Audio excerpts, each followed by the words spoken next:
Well, hello. This is another episode of Western Wisconsin Journal. I'm Buck Malick, and today I'm at Lakefront Park in Hudson, Wisconsin, just an egg's throw away from the Hudson Arch. And the reason for that is to interview some folks who have a part in the Yellowstone Trail and Britfest, which are in Hudson on Saturday, August 10th. In the morning.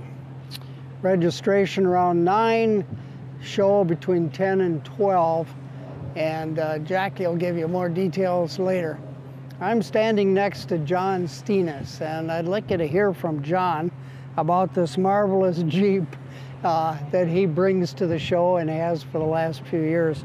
John, what attracts you to bring your Jeep to the Yellowstone Trail event? Thanks, Buck. I love the history of the Yellowstone Trail, and my grandpa was in World War II. He'd always dreamt of owning a World War II Jeep, and so he bought this Jeep years ago. I inherited it from him. I had it fully restored, and I bring this Jeep every year to help commemorate the Yellowstone Trail. And how many years have you been coming, do you think? About 5 years. Oh, 5 years, well. And you have a trailer that goes with it, if I remember right. I do. I don't have that with me today, but I do have the original trailer as well. My goodness. So this was manufactured sometime during World War II? It was. It was at the end of the war, 1945, Ford GPW. Ford was one of 3 manufacturers that built Jeeps, and they all built them to the same specs. They were only designed to last about 6 months in the field, so for this to last over 80 years, almost 80 years, it's pretty good. Yeah, I guess so, indeed. So how powerful is the engine, John? Only about 60 horsepower. Wow, and how many speeds forward does it have? 3. So with 3 speeds and that horsepower, you can still pull a trailer, huh? You can, but you're not going very fast.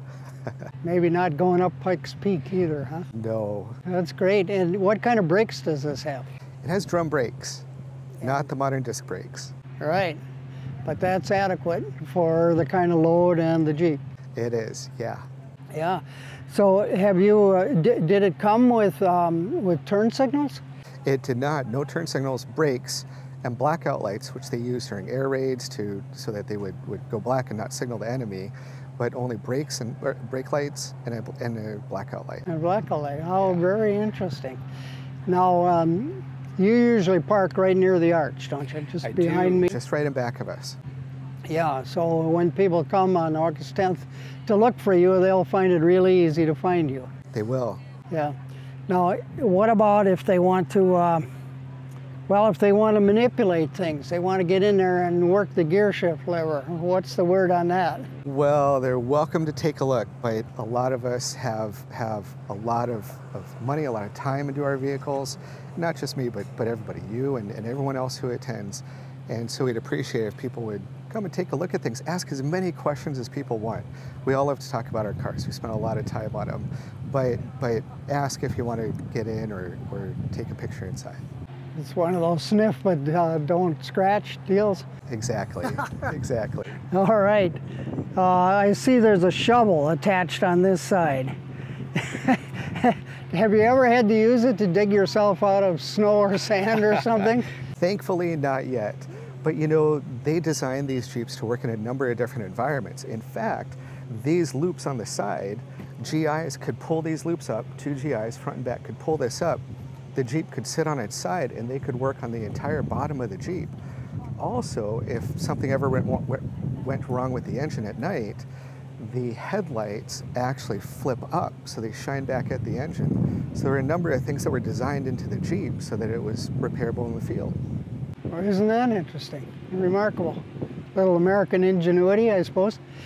You were saying earlier that this is a Ford and that it has parts that are common with some other Ford models that were made for the civilian world, right?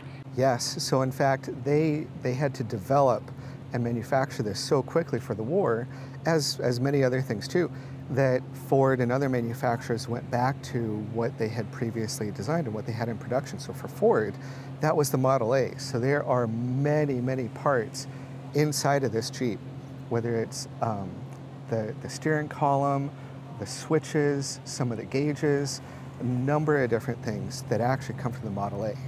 Oh my goodness. Well, that's interesting because at our event on August 10th here in Lakefront Park, we will have Model A's also, as you well know, John, and we have had for the last few years representatives from Model A's from the Twin Cities Club, or maybe it's the whole Minnesota Club, but there are some Model A's like Art Fire Risings that are just right from Hudson, of course, and then others, and there'll be, what's it, at least a dozen, maybe 2 dozen Model A's. So they will be sharing some parts with your Jeep. But yours will probably be the only authentic World War II Jeep. I hope there are others. I hope there are more. It would be nice, yes. So John and I will be here on August 10th in the morning. Registration under the arch at Hudson's Lakefront Park. Registration starting about 9. Judging for the Britfest part of it is from 10 to 12 with awards at 12:15. Besides John's Jeep and all the British cars that are part of Britfest, there's an eclectic group we just call Yellowstone Trail.